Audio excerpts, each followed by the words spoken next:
अगर मैं आपसे बोलूं कि बेटा बताओ 998 इंटू 997 कर बताओ क्या आएगा, तो किसी बच्चे को अगर नहीं पता होगा तो वो सोचने लगेगा कि अरे भाई इतना बड़ा कैलकुलेशन। जब तक तो आदमी इंसान जो भी है जिसको पता है कि वैदिक मैथ्स क्या होगा वो उसका आंसर दे देगा। जैसे कि मैं यहां पर दे देता हूं कि 995 आने वाला है और क्या आने वाला है सर 006 आएगा। अब दुकानदार लाएगा कैलकुलेटर, आपको कैलकुलेटर से सोल्व करके बताएगा। इससे पहले आप बता दो ना कि सर यहां पर 130 52 मतलब अगर इसको आप मल्टीप्लाई करेंगे तो यहां पर आ जाएगा 67 60। तो ये सारी कहानी थी बेटा कि वैदिक मैथमेटिक्स आपको क्यों पढ़ना चाहिए।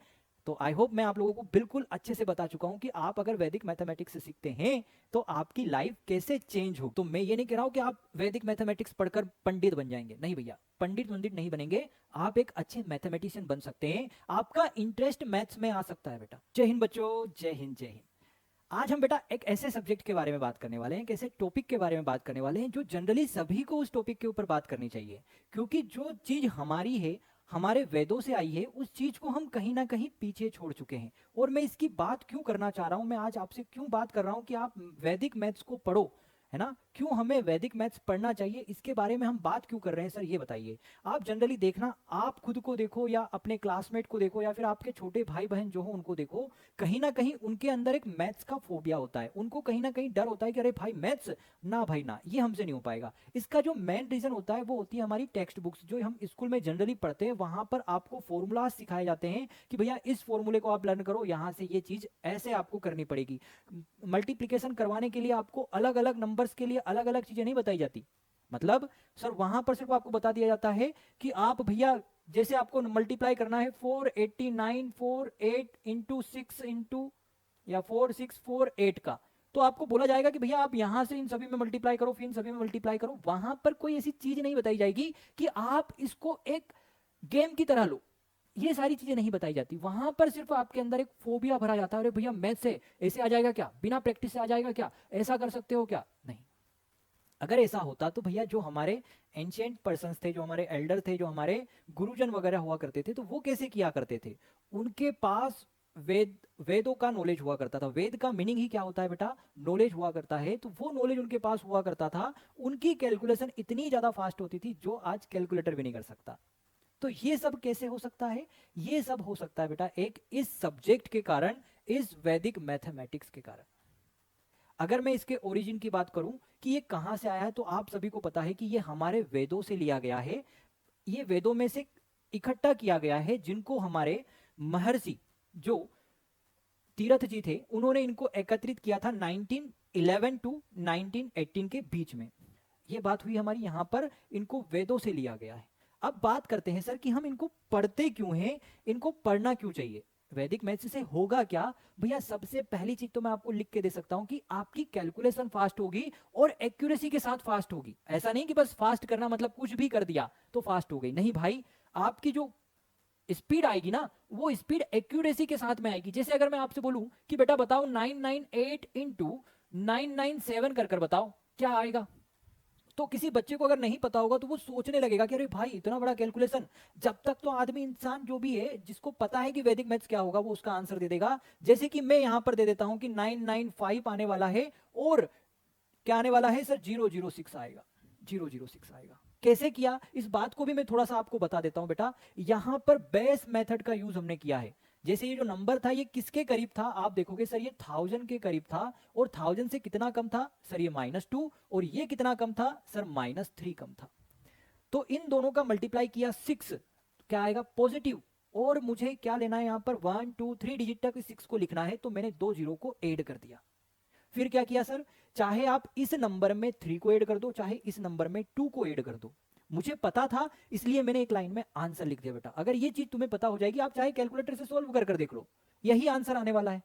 ठीक है सर, ये बात हमने आपकी मान ली। चलो दूसरा नंबर, आप बोलो कि यार यहाँ पर 113 इंटू 117 कर लो। सेम मेथड से, सेम मेथड से अगर मैं आपको बोलने की कोशिश करूं तो आप बोलोगे अच्छा यहाँ पर दूसरा वाला मेथड लगा देते हैं।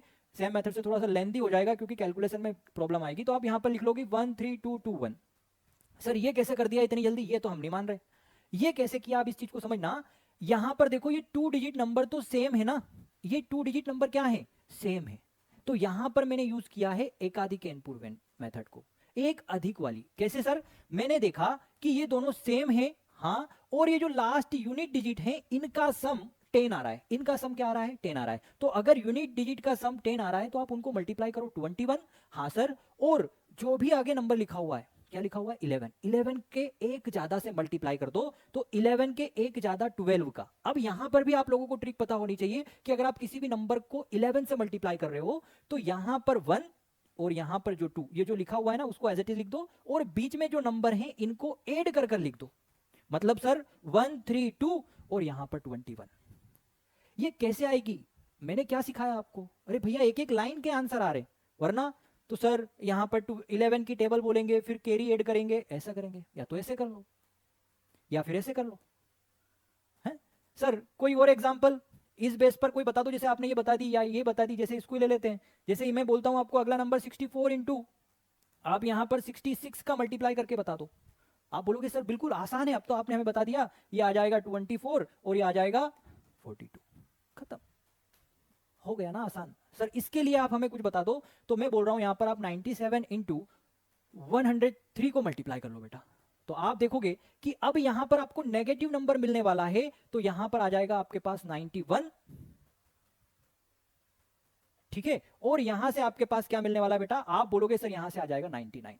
अब ये कैसे किया, तो यहां पर इन दोनों का डिफरेंस, ये -3 था और ये +3 था, इनका मल्टीप्लाई किया 9, तो 9 को बेस में से माइनस कर दिया तो 91, ठीक है सर। फिर क्या किया, फिर कुछ नहीं किया बेटा, अब इस नंबर को चाहे इसमें ऐड कर दो चाहे इसमें ऐड करो, तो आपने बोला कि सर यहां तो 100 आना था, आपने 99 क्यों लिखा? 99 इसलिए लिखा बेटा क्योंकि इसके पास हमने एक बेस पहुंचाया था, तो ये आपका आंसर होने वाला है, ये आपका आंसर होने वाला है।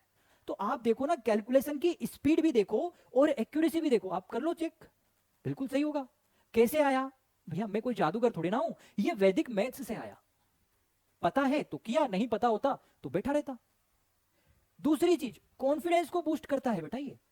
भैया 4 लोग आपके साथ बैठे हुए हैं और 4 लोगों में से फटाक से आपने आंसर दिया, सर मैं बताता हूं, क्या बताता हूं सर, एक एग्जांपल यहां पर पूछो कि भैया 45 का स्क्वायर, तो सर मैं यहां पर डायरेक्टली बोलूंगा 25 20, खत्म, 20 25 होगा 45 का स्क्वायर। अगर मैं बात करूं कि 35 का स्क्वायर क्या होगा, तो आप बोलोगे सर 12 25 होगा।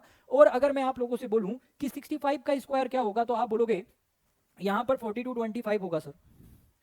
अरे भैया क्वेश्चन खत्म नहीं हुआ तब तक आंसर आ गया, और कितना कॉन्फिडेंस चाहिए? सर मैथ्स अच्छी है, कब होगी? जब हम अपने एसेंट नॉलेज से जुड़ेंगे, है ना। और ये जुड़ने का टाइम है बेटा, आप, मैं ये नहीं बोल रहा हूं कि आप ही सीखो, मैं ये कह रहा हूं कि आपके घर में कोई भी हो, छोटा भाई हो, बड़ी बहन हो, भाई हो, चाचा हो, दाऊ हो, अरे पापा को भी दिखाओ ना यार कि पापा चलो सीखते हैं, गेम सीखते हैं। ये कुछ और नहीं है, ये तो भैया एक, ये समझो कि भैया रोज मुझे 40 मिनट, आधा घंटा, 1 घंटा रोज मुझे अपने ब्रेन को एक्सरसाइज करवाना है। ये सब कुछ कुछ नहीं होने वाला, ये सब कुछ एक्सरसाइज है। इसको जितने अच्छे से हम कर पाएंगे, हमारे अंदर से मैथ्स का फोबिया चला जाएगा बेटा। सोचो तुम, कैलकुलेशन स्पीड एक्यूरेसी के साथ आएगी और कॉन्फिडेंस बूस्ट होगा। और तीसरा पॉइंट समझो कि मेमोरी एंड कंसंट्रेशन भी बढ़ता है। मेमोरी और कंसंट्रेशन क्यों बढ़ेगा? क्योंकि जब मैं ये क्वेश्चन कर रहा था ना, मेरे दिमाग में कोई और चीजें नहीं चल रही थी, ये सारी बातें चल रही थी। क्यों? क्योंकि मुझे अपने आप को एक्यूरेट बताना है, मुझे अपने आप को इंप्रूव करना है, इसलिए यहां से मैं बता सकता हूं कि भैया मुझे जो अपनी मेमोरी है ये और जो कंसंट्रेशन है दोनों ही बढ़ जाएंगे। क्यों? क्योंकि मैंने अभी आपको एक बात बोली है कि हम यहां पर कुछ नहीं कर रहे हैं, हम यहां पर ब्रेन एक्सरसाइज करने के लिए आ रहे हैं। पढ़ो आप जो आपको पढ़ना है, जो आपका सब्जेक्ट है आप वो पढ़ो, पर फिर ये क्यों पढ़ना है? क्योंकि इससे आपकी जो कंसंट्रेशन पावर होगी वो बढ़ेगी, और एग्जैक्टली मैं ये बोल रहा हूं कि मेमोरी भी आपकी इंप्रूव होगी। जितना आप आज याद रख पा रहे हैं, इससे 3 टाइम 4 टाइम्स आप इसको याद रख पाएंगे सारी चीजों को। क्यों? क्योंकि हम जनरली मैथ्स को यही बोला जाता है कि भैया मैथ्स क्या होता है, एक पजल टाइप होता है कि बार बार इसमें आपको कुछ ना कुछ चीजें झोल मिलती रहेंगी। तो वो सब वहां पर तो आपको झोल मोल मिलेगा, यहां पर सब कुछ क्लियर क्लियर मिलेगा। ये सीखना बहुत जरूरी है बेटा, ये सीख लिया तो लाइफ जिंगा लाला, है ना। चलिए बेटा, और ऐसी बात नहीं है कि भैया ये हमें स्कूल के लिए पढ़ना है, ये यूनिवर्सल एप्लीकेशन है भैया, हर जगह काम आएगा। कैसे काम आएगा? भैया हम गए कहीं ना कहीं किसी दुकान पर, हमने 130 का एक पेन लिया, एक पेन ना लेके भैया हमने हमारी पूरी क्लास के लिए पेन ले लिया, 52 लोगों के लिए पेन ले लिया, फिर क्या करना है? ये तो दुकान पे गए ना, स्कूल का तो काम ही नहीं है। अब दुकानदार लाएगा कैलकुलेटर, आपको कैलकुलेटर से सोल्व करके बताएगा। इससे पहले आप बता दो ना कि सर यहाँ पर 130 52, मतलब अगर इसको आप मल्टीप्लाई करेंगे तो यहाँ पर आ जाएगा 67 60, 67 60 आ जाएगा सर। कैसे किया मैं बताता हूं कैसे किया। मैंने इन चीजों को तोड़ दिया भैया, यहां पर 13 5 जा 65, तो यहां पर आ जाएगा 6500। ठीक है, ये मैं सब चीजें भूल चुका था, सिर्फ मुझे पता था कि 65 होता है। कितना होता है? 65 होता है सर। अच्छा, फिर मैंने देखा कि 132 टाइम करना है तो 260 होगा, 260 होगा, खत्म। ये करना सीखा मैंने।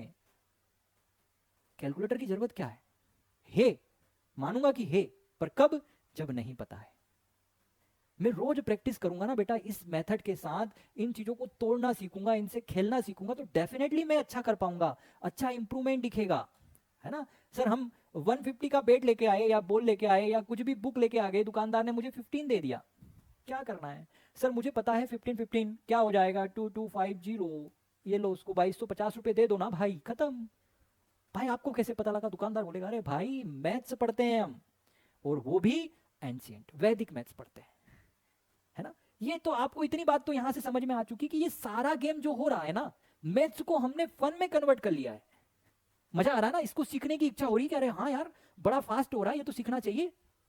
क्यों हो रहा है? क्योंकि हमने इसको सीखा, चाहते हैं, मजा आ रहा है, गेम की तरह है ना यार। न्यू न्यू लेवल आते जाएंगे, और कौन कौन से लेवल आएंगे, कैसे कैसे लेवल आएंगे? सर ये रहे हमारे लेवल कि भैया मैथ्स में जो सूत्र होते हैं वो 16 सूत्र होते हैं, और जो सब सूत्र होते हैं वो 13 सब सूत्र होते हैं।